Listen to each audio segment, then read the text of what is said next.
Okay, so welcome to part three of this interview with musician and holistic practitioner Adam Hardyman. We've been on a fascinating interview trajectory so far. We finished off the last interview chatting about an interesting concept that was offered up by Brian Eno about a musician either being a farmer or a cowboy, or which was a fascinating kind of thing. And you were self-identifying as the more cowboy energy of exploring Mm. terrain, which I found interesting. I think I was kind of triggered by, sometimes you hear about cowboy builders and that kind of Oh, phraseology. okay. Yeah, no, positive Cowboys. Yeah, I so think it mm, helped me to understand myself a little bit more because I just sometimes musicians stay in one place and I could never understand that. I could never understand why someone wouldn't want to progress. And I don't mean to be critical of that, but just personally, I was like, well, what's next for them? Why are they doing the same thing they were doing before? And I always struggled with that. So when I heard that analogy, I was like, oh, okay. Yeah, so you can be either one or the other. I know it's a simplification, but it just helped me to think, okay, that's why Steve Vai still does the same kind of music he did 20 years ago, because he's still farming his land. I get that. But I want to be out there on my horse finding what's next, which, yeah, not one's not better than the other. It's just it just helped me to understand myself. yeah, so I think in the first interview, I kind of gave a summary that I perceived. So when I listened to your music on Bandcamp, the two albums, and your iPad creations of your videos, my reference points are electronica, down-tempo electronic music, experimental electronic music, because that's kind of, my background reference point. And so, yeah, and I find it really high grade. I can tell just by the way that you're demoing some of these iPad apps that your analytical but also musical mind is like engaged in different ways at the same time. So in fairness, I can't keep up with what you're doing when I'm watching you with the videos, but the music just really touches me. So it is fantastic what you kind of create, Adam. Thank you. And so Thank you. what I would love to find out about really is I get that. that journey. You started off being into guitar shredding or a heavy metal. Yep. Um, Yep. and so I'm interested because some of that music's about distortion and power and amplification, isn't it? And so, yeah, I think it would be interesting to find out now that I've got you down in this kind of experimental electronic music. I'd be fascinated to know what your starting points and yet how your references and how you journeyed through that to where you're at now. Okay, so as we've already talked about having a musical family and a dad that was a musician and a jazz musician, um, interesting story there as a slight side note, but I'll come back, is that my dad used to play in a local hotel in Bournemouth called the Majestic, and his guitarist at the time was Robert Fripp. You Oh, know Robert Fripp? indeed. Electronics. So I met Robert Fripp for a few times, and he bought me my first guitar because Robert used to come here for Dad to do homeopathy with him. Okay. So he bought me my first guitar, which was great. And interestingly, when Robert Fripp left the band, Andy Summers joined as his replacement, from the Police. That's a little bit of name dropping, but that's part of my musical upbringing because Robert Fripp taught me guitar. He gave me a few guitar lessons, which was great. Um, so that was at the early days of me being a guitarist and wanting, much as I loved Robert Fripp, I much more rather be Eddie Van Halen at the time. That was where my head was rather than Fripp. I now appreciate all that Fripp has done and his Frippatronics and working with Brian Eno. But at the time, I just wanted to be Van Halen. Right. No. Um, And so should I be picturing you with some great big long hair and that oh you yeah, I could share some photographs of me with the big long hair and the bad clothes and the brightly painted guitars. Um, so that led to being in bands. When I was in bands, eventually a friend and I set up a recording studio in Bournemouth. Again, trying to work out how to make a living out of this stuff. So we found this little rehearsal room and turned it into a little recording studio. And that was a real education in recording techniques and engineering and different styles of music. So that was, I say, education, learning your craft. What does a compressor do? How do you work with reel-to-reel tape recorders, which is what we started with back in the day. Um, and then around that time, dance music was starting to become big, the whole rave scene. So through the doors came DJs. Bands were still coming in to record, but DJs were coming in as well and saying, "Hey, I want to record my track, and can you help me realize this piece of music in a recording studio?" So that's what we did. We started working with DJs, and that's where the dance music, electronic music training started. Okay, so I know how to mic up a drum kit and record a guitar, but how do we sequence keyboards and samplers and all this kind of new technology? So that's where I learnt all that stuff. Um, and that was the start of all the electronic stuff. And at that time, given my own freedom to do what I wanted to do, my gut feeling was to do experimental music. Helping other people write music all the time is great. That's their thing, but I wanted to do the experimental stuff. I wanted to do something a bit weird and wonderful, the cowboy in me again. So, um, but at some point that became a bit, when you do something for a living, sometimes it can kill the love. And I think it did for me. It became a bit too much. So I gave it a big break for a long time until the iPad came out. Literally, the iPad was like, hold on a minute, I don't need a recording studio. I mean, this is obvious now with the advent of computers and stuff, but I suddenly realized, hey, I don't need a recording studio. I can do it literally all in this little tablet. And that was like, okay, wow.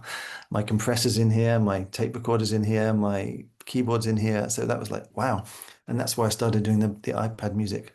It was just as a presume as a reaction to all those hours spent in studios with racks of gear and, oh, iPad, that's fun. So that's how I got into it. I think that's the trajectory into iPad music, and how freeing that is to just be able to do it lying on your sofa, or in a coffee shop or wherever, and write whatever is going on in your head. You have complete freedom to do whatever you want to do, which is amazing. Fantastic. Oh, that's so. Was a particular experimental music artist that you'd listen to that were perhaps reference points of creative endeavors that you were like, oh, I like this person's energy, or you always? It sounds like sometimes you're trying to create stuff that you haven't heard before.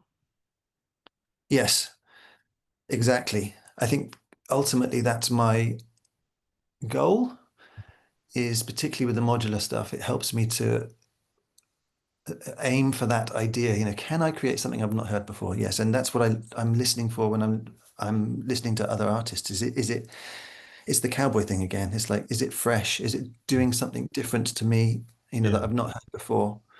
Um, because you could argue that music's generally in a place of regurgitation. If we look at a lot of popular music at the moment, even recently been listening to what I'd call modern classical music. So classical music has gone through the same thing of um, romantic classical music moving into the 20th century, and a lot of composers thinking, well, okay, we've done that. We've done Beethoven, we've done Mozart, we've done Bach. How can we progress? What's next? And the 20th century of classical music is a history of composers trying to do something new, trying to reinvent the wheel, moving away from tonality even into atonal music. And I found that fascinating because, there's a lot of interesting stuff. You always think of I think classical music's quite a bad name for it actually. Now it's just people exploring music, but not electronic music, exploring what else can we do with music. It's a fascinating deep dive into what people are doing. There's some crazy stuff. Yeah, I mean, it's a curious thing, isn't it? Like that, and what you talked about there in terms of experimental music versus wanting something that might have a form that you might care for or might move you. And Yes. on a couple of occasions in the last couple of years, living in Bristol, I like to go out to gigs, and I've got gone into going to see actual bands who are musicians. But also sometimes I've seen some what I would call quite experimental music sometimes, which is so experimental that I'm like, I'm not really feeling it at all. I can't. And I think whilst it's interesting to be challenged, I think also sometimes there's certain things within music that I I'm always scanning for whether it, and I think that's a kind of soul for me. It's a soul element. It's like if it's really discordant and it's really, I've sometimes seen people who, they were getting lots of hype when I read the press release about the gig. I was like, this sounds interesting. Then I turn up and it sounds like some guy's got five fingers, stuck them on five synthesizers, and it's just this Mhm. wall of sound that just keeps modulating, but in essence, none of it actually feels particularly resonant. And I was just kind of, really kind of like that reaction of, oh, I really don't like this, was kind of like quite strong for me. And then they're getting a massive round of applause from loads of people at the end, and I'm kind of like going, really? So so I think it's This a brings up a really interesting point for me because, again, you've hit the nail on the head. Soul within music and how it makes you feel is the really key thing here.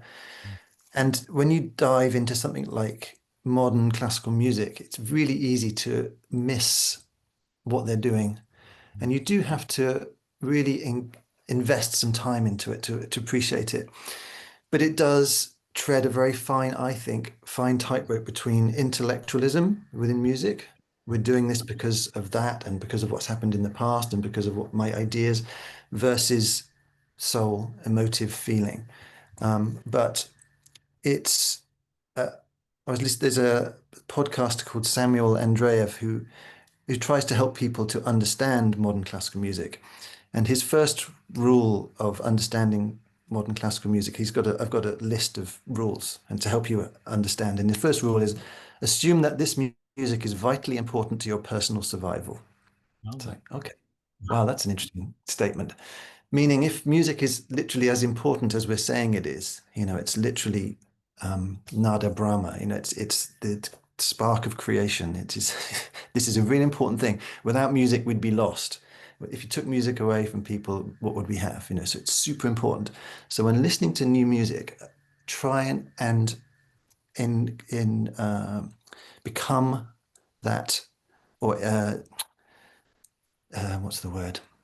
Assume that it's that important for you when you're listening to music. Really realize that when listening to new music, which is really helpful to me. The second point was assume that the composer's not a moron, which I like as well, because modern classical music, like the fingers on keyboards, a lot of modern classical music sounds like someone falling down the stairs. It's very challenging. It's it's yeah, it's very atonal, it's arrhythmic, it's all sorts of things. But I do think suspending judgment when listening to this stuff is a key thing, and you can learn a lot from that process. Challenging. It's cowboy stuff again. It's like, okay, this person's gone to this point. How can I understand that? Can I get to that space that he's in and understand he's not a moron? Okay, he's been studying for years to get to this point. He's not a moron. This music is super important for me, and try and understand its soul. But again, I'm aware that that can sound very technical, but I do think that some of it, maybe not all of it, but some of it does have a soul. You just need to give something time. It's like walking into an art gallery and looking at a picture and saying, "No, I don't like that. Moving on." It's like, well, hold on a minute. That artist, there's probably 20 years work there, and you just gone, nope, and moved on. Yeah. So at some point you need to go, okay, I'm gonna give this some time and some effort to see if I can get to where they're at. Okay. That's a fascinating thing. I think doesn't land too easy with me. I've always been somebody who it either resonates with me or not. I studied fine art as a young man, encountered a lot of intellectualism within fine art. I'm Uh, very aware of that. Yeah. and I think, yeah, it's an intriguing proposition to think that somebody's always got good intention around art, or so I tend to try and look at things through a spiritual lens of, like, my son's a photographer, for example, and I think he's got an amazing eye. He's studying photography, but I think naturally, this photographs he's like taken. I'm like, wow, how I don't know how you managed to compose that, but it's really resonant. And then there'll be sometimes photographs that are just not in the same league, and I'll just be like, the magic isn't encapsulated in that piece of art that was so naturally there.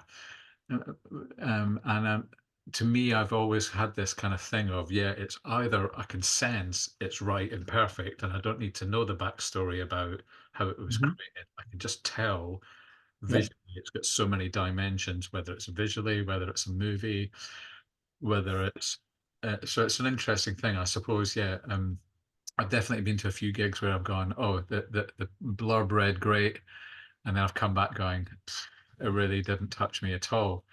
And so I think I'm quite in tune with, I suppose, what on a heart or spirit level kind of engages me, and I'm kind of mindful about trying to feed myself with kind of positive energies, and so I think that kind of thing of uh, with some of the things you were saying, I find a little bit of a challenge. That It's some challenging. Yeah. yeah, I when you find, particularly when you're here, because some music, I suppose, music. When it's sometimes rhythm and bass and then higher frequencies and chords and melodies, sometimes there's like a beautiful kind of set of dynamics that all happens at the same time that are quite kind of magical that I can, for me, tap back into the power of music and rhythm over many centuries. mm, And there's always the chance with the more kind of intellectualism stuff that people can get lost in this intellectual thing. And I've never, for full disclosure, I've never learnt music theory. But the few times that I do read interviews with either written word interviews or spoken words with people who've learnt lots of music theory, the majority of them then say, I've learnt all these theories and then I've let go of them because it's the letting yes. go of them and then the journey away from them that has been the rich thing. I've had to unlearn what I've learned. So part of me's always thought, well, that's a good meant that's then meant I haven't learned particular things and I've just got this very resonant, like heart-led reaction to sound. I either can put a needle on a record and go, wow, I need to buy that, or I've got to buy that album on Bandcamp, or it just doesn't somehow resonate with me. I don't know if it's like an attunement type thing. Yeah, one of the quotes that comes to mind is the mind is the willing servant of the heart, meaning the willing being the key thing here. So what we're talking about is heart in music and soul in music, which is obviously super important.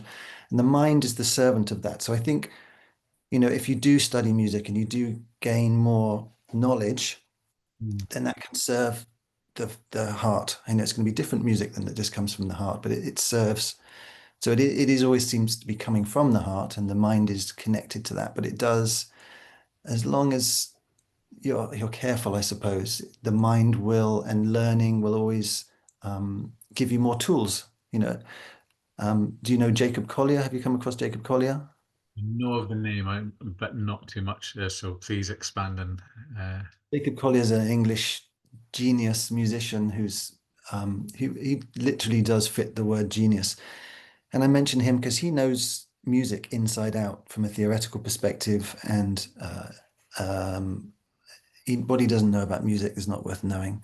But his mind is the servant to his heart. Now he can create whatever music he wants to create because he has all the tools for that.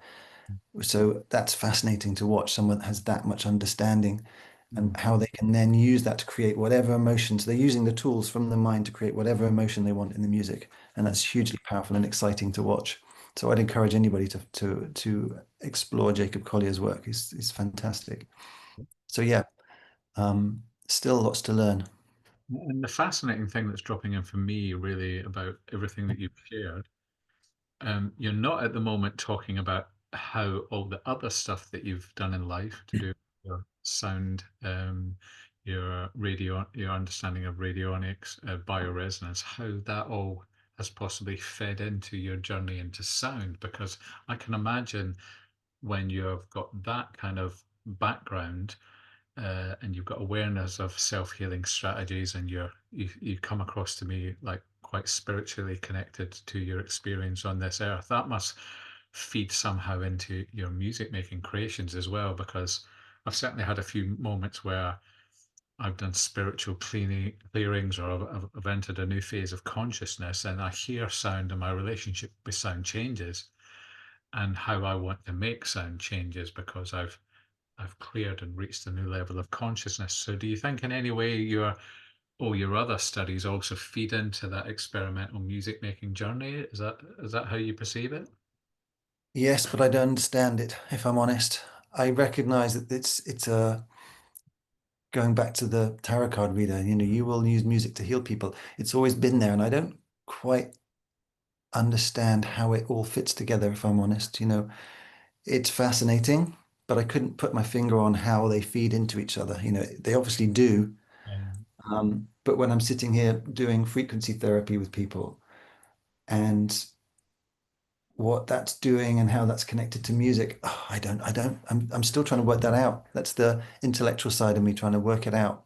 What's actually happening here? But you could also argue it doesn't matter. It's just all fascinating that it's all interwoven.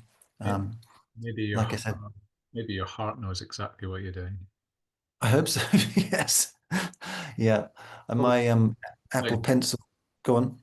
no, I suppose like you can get lost in the mind sometimes, can't you? And I think I trying do often. yeah, yeah, and you know, I can be a little bit like that as well. But I think, my lesson in the last year is to be more in mind and body. And so sometimes I'm a big believer in intuition and getting messages and just things. I use muscle response testing, or I sometimes call it kinesiology muscle testing, and I use that very frequently as part of my self-development kind of journey. And but quite often you then find that you get downloads of information and you're like, I don't know where that's come from, but it's highly likely that's just coming from the eternal mind kind of quantum field. uh, Indeed. and that to me would explain what happened with the tarot card reader. They met you and this thing dropped in for them in relation to you, and all of a sudden they're just sharing that and they don't know where it's come from. And Mhm. again, they don't magically need to know where it comes from, but they just had I the do. yeah. I'm joking. Okay. Joking. Yeah, I suppose, Yes. yeah, but the gift is that we're all interconnected. So when sometimes you meet people who've got psychic skills or mediumship skills, and I've crossed paths with people like that in my lifetime, and I very much believe in that. And there's some fascinating interviews on the YouTube channel with an aura reader in Australia who's a fascinating person who's seen auras in people and can read everything about them at a glance since she was like 3 years old. And she can still do that now. And so I think there's loads of dimensions about people that again, it's nice to just embrace the magic that maybe like the bit of you that needs to know. It's an interesting relationship to kind of question, isn't it? Because actually, I find Yes. it here that you've moved away from the screen of the iPad and Mhm. you're now physically touching things, and you're still tuning into that feeling aspect of the resonance, and you're pushing sound and you're moving it. So it sounds like that's a really rich journey that resonates with me because yes, sometimes we've got mobile phones for work, or we're on the computer doing admin for work, but actually that it sounds like your hands are playing with the sound as you're conducting your modular kind of and that sounds like a lovely development to hear. That resonates with me that you're yeah, but like you're talking about Jacob Collier, you're playing with sound in a way that makes sense with you. You're just experimenting. You're not worrying about tuning, and you're. So I'm very excited to hear. I really can't wait to hear some of these long modular pieces. I'm going to be bugging you on email, going, Please do. Please do. Yeah. You've got to release this." It, uh, it does remind me, going back to the medicine thing and the healing is I've often sat here in this room thinking about health. If someone comes to me with a health problem, there's a part of me which is looking at it from a healing perspective and energetically, all the things that we know about vibration and medicine, and it's all energy, man, that side. I put that over here, but there's this other side of me which also is thinking, okay, what's the other way of looking at this from a modern medical perspective? We have to not ignore diet, lacking vitamins or exercise or the other aspects which I'd call more traditional health stuff. And it's an interesting balance to hold for clients because you need to think, well, I could just be an energy worker, yeah, but I don't want to ignore this other stuff. And that's apparent in my life, this kind of sitting, looking at these two things, going, okay, which which way do we go here? And I think maybe my music's, I'm just thinking about this as we're talking. Maybe my music's the same. You know, on one hand, I'm looking at the techniques or the traditional side of it, and another hand, another side wants to just go more deep into healing music or vibrational music. So there's a similarity there, and I'm rightly or wrongly, I'm always kind of sitting in this. You know, Brian Eno again says that music is not black and white. It's gray. You know, there's no absolutes. It's not this thing or this thing. It's all the stuff in the middle, and that's again that resonates with me that I'm looking at this all this stuff in the middle that can do black and can do white, but there's all this other stuff in the middle which is still um, getting the balance right, I suppose.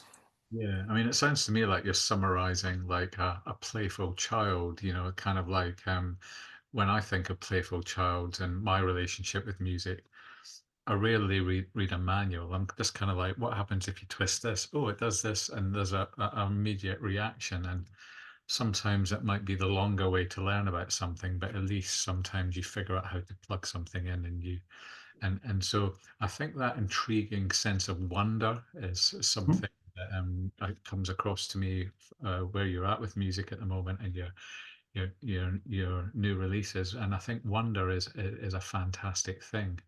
That's an attitude, that's a mindset, that's a spiritual way of being in the world because you're always open to possibilities. You're not taking you will encounter loads of people. I mean, I've always read some amazing books. I love secondhand books that are about kind of healing or sound. But I always, the minute I read something, it's impressive. I'll figure out what I can take from it. But then I'm straight away going, what are they not telling me? What are Mhm. written between the lines? What are they, could be the other possibilities? And I think it's lovely to have that, to hear that you've got that sense of wonder with your what you're doing with music. And I think well, I think any musicians listening to you would be going, "Yeah, I do want to be hearing what Adam's doing. Why can't I just go and plug this in the headphones and go and listen to it?" So I think there's some really beautiful stuff there that you're exploring, and I'm really excited to hear some of that stuff based on all the other creations that you've done. Thank you. Well, it's definitely ongoing. I don't think I'll ever stop writing music. It's just too fundamental for me. It's as Samuel's saying, you know, it's a fundamental part of my life or our life, I think. It's vitally important to your personal survival, as he says. And so, are some of your current pieces, your current endeavors, more kind of like drone based, longer evolving pieces, or are they rhythm based, or is there are There's you? no rhythm. There's no drums. I'm not with drums at the moment. It's very there's drone aspects to it, but it's exploring sound. Like we said, trying to create new sounds. I don't know if they are new, but they're new to me. So it is a listening experience of it's not about melody. Right. It's not about rhythm. So what else can there be? It's texture. It's exploration. It's evolving. Um, so yeah, I'm not quite sure how it will come across, but um, it's definitely experimental. Lovely. Mm. Experimental is a word that a lot of musicians use when they don't really know what they're doing, but hopefully this is good experimental, as in um, yeah, really experimenting how what you can do with sound and where you can take it. And I think it's the cowboy thing. It's not wanting to write melody. I don't say all melodies have been done, but the idea of classical melody has been pretty uh, explored a lot. So moving away from that kind of classical exploration of melody or even rhythm, I think all the rhythms have been done as well. Yeah. Yeah. I don't know if there's any more new drum rhythms that we can come up with that we haven't done already. So what else can you do? It's the cowboy in me. I'm glad I came up with that analogy, or Brian Eno came up with that Yeah. analogy because it's yeah, I use it a lot. Okay. And so, do you not listen to music much in your spare leisure time, so that Oh when no, I do. or do I you listen do. to music quite a bit? I listen to music a lot now, but a lot of it's recently been this kind of new classical music. just to try and understand what they're doing. I do have a need. Is it a need? To a desire to understand music that I don't understand, if that makes sense. Mhm. Rather than ignoring it and saying, no, I don't want to listen to that because I don't understand it. I want to understand it. So I'm listening to a lot of that. And sometimes it's about if you go to the edge of what's acceptable musically for you, when you come back a little bit, you realize that you've progressed. Okay. So if you just stay, obviously, if you just stay in the same place, your music's going to stay in the same place. So let's go as far as we can go and then come back a little bit, which I think is what I'm doing. That's one way of looking at it. So yeah, listening to a lot of that. Um, and yeah, I think that's all I'm listening to at the moment. Yeah, modern classical music. Oh, really? It's so fascinating to hear your relationship with sound and what it means to you, and how you're explorative cowboy. You're certainly up and around most mountains where people aren't going to take a horse. Uh, That's a good one. Yeah. So sounds like you've got a spaceship, to be fair, or I something that. need a spaceship. Yeah, I need a spaceship to go a bit further, maybe. Yeah. Yeah, I think it is. It sounds like a beautiful thing, your relationship with sound and music, and how much it means to you. And I do hope I've offered some words of encouragement that maybe You you have. Thank you. Yeah. It's might it's release good some to something. But it's good to talk to someone and often when you in dialogue in relationship you realize certain things. That's what it's all about, isn't it? yeah, yeah. I'm going to have to close it now, I'm afraid, Graham, but I've got one thing I want to leave you with. Okay. Um, have you heard of a physicist called Nassim Haramein? I have, yeah. Yeah. So you know his work in the kind of There's the sacred geometry type stuff. yeah. He's a physicist that's trying to explore a lot of the stuff that we're talking about, you know. So he's definitely a physicist of the esoteric, should we say. Mhm. And I recently came across his scaling law, Okay. which is a fascinating thing to end on. So Nassim Haramein explores how big things are or how small things are. So he's kind of involved with if this is an atom and there's the nucleus, then maybe the electron is in New York, you know, so it's the size of things. Okay, so how we can interpret size.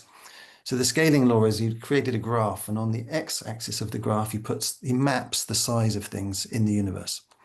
So from the smallest thing, the atom, he maps the size or the radius of the atom. He'll put that on the axis, right through to everything you can think of, from a rock to a human to a planet to a universe, so the known size of the universe. So he plots the size of things on the x-axis. And on the y-axis, he plots frequency, resonant frequency of things. So everything has a resonant frequency, apparently. So again, an atom, a rock, a human, all the different frequencies mapped on the other axis. So you have size versus frequency. Hmm. What the chart shows us in the middle, like a diagonal line going through this middle, if you plot all these sizes, there's a clear line, a relationship between the two that goes straight through the graph. They all kind of map together in a nice long line right through this graph.